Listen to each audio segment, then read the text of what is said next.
আমাদের আজাদির পাখির হত্যার মূল আসামি ফয়সাল করিম ও তার সহযোগী মোশারেফ হোসেন ধরা খাওয়ার পর বাংলাদেশের ভিতরে নানা রকম কন্ট্রোভার্সি শুরু হয়েছে। আমরা দেখতে পাচ্ছি ইতিমধ্যে কাদা ছড়াছড়ি শুরু হচ্ছে যে আসলে এটার পিছনে আসলে কারা প্ল্যানিংটা করছে। এইটা নিয়ে মানুষ নানাভাবে নানা রকম কথাবার্তা বলতেছে। একদল বলতেছে ঝুমাও জড়িত আছে, কারণ ঝুমার আইডি ডিএক্টিভ হয়ে গেছে, যেই মনে করেন এই ফয়সাল করিম মাসুদ ও তার সহযোগীরা ধরছে, এইভাবে কিন্তু বলতেছে। কিন্তু আমার পয়েন্ট হচ্ছে একটা জায়গায় আমরা ভালোভাবে লক্ষ্য করলে দেখব যে ইন্ডিয়া আজাদির পাখি সব থেকে বেশি কথা বলেছে এবং প্রতিবাদ করেছে। ইন্ডিয়ার যে আগ্রাসী মনোভাব ছিল, আচরণ ছিল, সেইটার বিরুদ্ধে সে কথা বলে প্রতিবাদ করেছে। এবং ফয়সাল করিম মাসুদ যে কাজ করছে এতে ইন্ডিয়ার খুশি হওয়ারই অনেক বেশি কথা আমি মনে করি। আমার ব্যক্তিগত মতামত, আপনাদের এখন অন্য কোনো মতামত থাকতে পারে।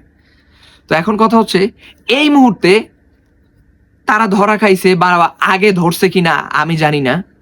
তো যাই হোক, আমরা এখন জানতে পারছি যে ইন্ডিয়া ধরছে এবং 14 দিনের রিমান্ডও আবার মঞ্জুর করছে, সেখানে তাদেরকে আদালতে নেওয়া হয়েছে, এই রকমের কথাবার্তা শোনা যাচ্ছে। এখন বাংলাদেশেও আসবে, খুব তাড়াতাড়ি বাংলাদেশে আসবে। কিন্তু বাংলাদেশে আসার পর কি হবে? বাংলাদেশে তো সুস্থভাবে আসবে এবং যাতে কোনোভাবে অসুস্থ না হয়, এবং সুস্থভাবে আসার পর তার মুখ থেকে কি নাম বের হবে, কারা ছিল তার পিছনে পরিকল্পনাকারী, কারা ছিল। আমার একটাই কথা, একটা মজলুমের সাথেও যেন জুলুম করা না হয়। এই ফয়সাল করিম মাসুদ আসবে, কাকে ফাঁসাই দিবে, কার নাম বলবে, একমাত্র খোদা তাআলা জানে।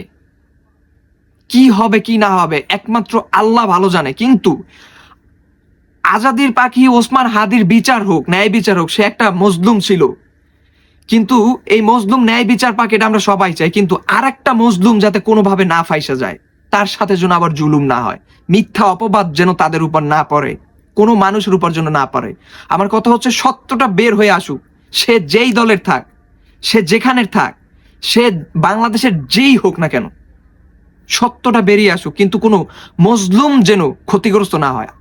আল্লাহর কসম, মজলুম যদি ক্ষতিগ্রস্ত হয় কোনো, তাহলে এটার বিচার একদম আল্লাহর কাছেই দিব, যে আল্লাহ এই বাংলাদেশে যত জুলুমবাজ আছে, বাংলাদেশের উপর তুমি এক গজব নাজিল করো, কোনো মজলুমের যদি রক্ত ঝরে।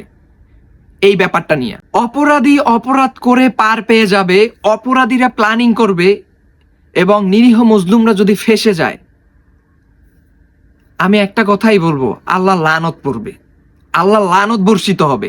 আর যদি কোনো মজলুম, নির্দোষ মানুষ যদি জুলুমের শিকার হয়, আর যদি কোনো নিরপরাধ মানুষ জুলুমের শিকার হয়, খোদা তাআলা এটা মাইনে নিবে না। সত্যি কথা, ন্যায্য বিচার করবেন, লিগাল বিচার করবেন।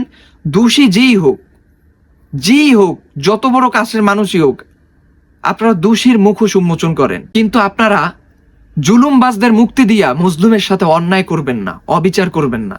এটা একটা রিকোয়েস্ট। অন্তত একটা ন্যায় বিচার ঠিকঠাক ভাবে প্রতিষ্ঠিত করেন। আল্লাহ হাফেজ।